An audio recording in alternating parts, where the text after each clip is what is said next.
This is Kelly, and we're looking at how to make a vertical seam or a mattress stitch. So I'm looking at this sample in the Building Blocks pattern book from Michelle Hunter. And first thing we notice is that we have our blocks facing up, the right side up, and it's facing towards us.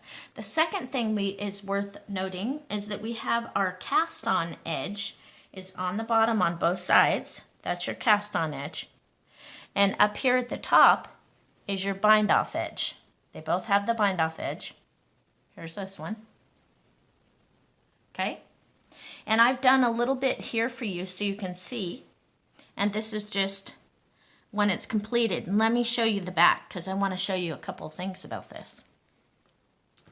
So if you flip it over, from here to here, I have gone one stitch in and picked up the vertical bars, 2 bars on each side, up to here.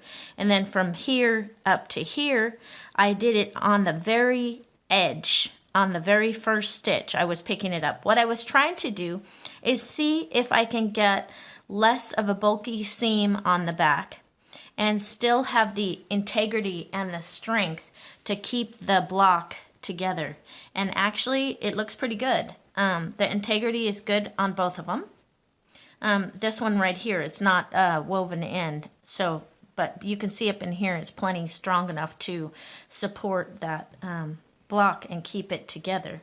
So let me show you how to do this. So I have taken these little safety pins and you kind of pin them in how you want them to be, and you might have to ease in some. If one's a little longer than another, you could take 2 bars on this side if this side was longer and take 1 bar on that side for, you know, one stitch here and there to even it out. So when you get to your very last stitch, it's even on top. So let me take this pin off of here and show you how we do it.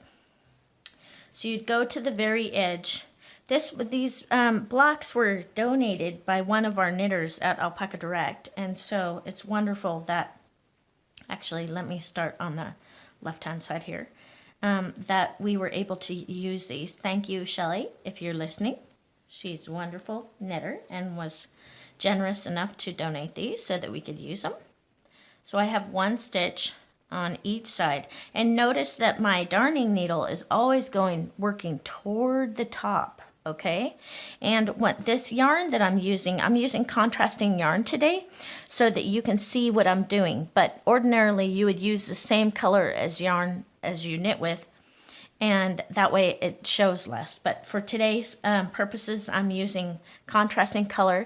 Do note that when you're measuring how much yarn you need for your seam, it's 3 times the length that you're going to be working on, 3 times the length. Okay, so you want to give yourself plenty of yarn so that you don't run out of yarn before you run out of block to seam. So on this first one, you would pull these apart. And do you see how, if you look really close right here, do you see those bars? These bars right here?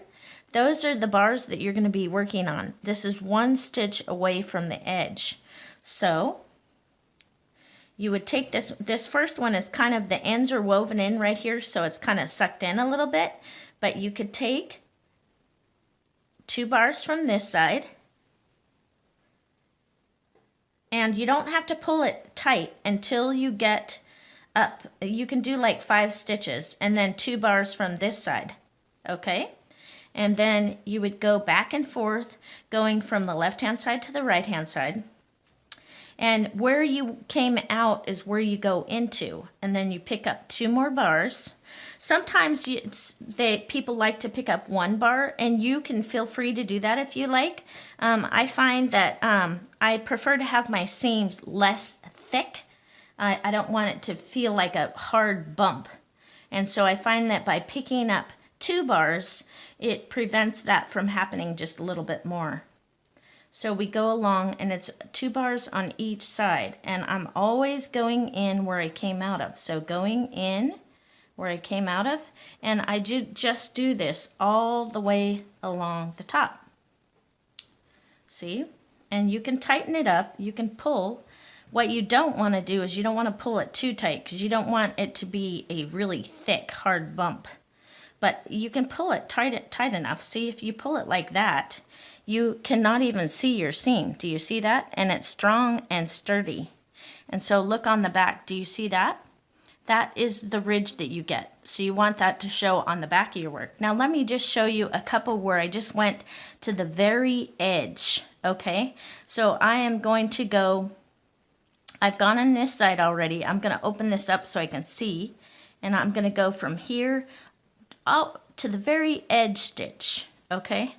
And see if we can create a little tiny bit less bulk by going all the way to the edge. And it's a little bit, it's not quite as easy going to the very edge trying to decide where you want to insert that needle. But you can just do the very best that you can. And I would even go right into there like that. And then I'll show you after a few what this looks like. So I have to go in right where the other one is, so I have to kind of open it up a little. And that one,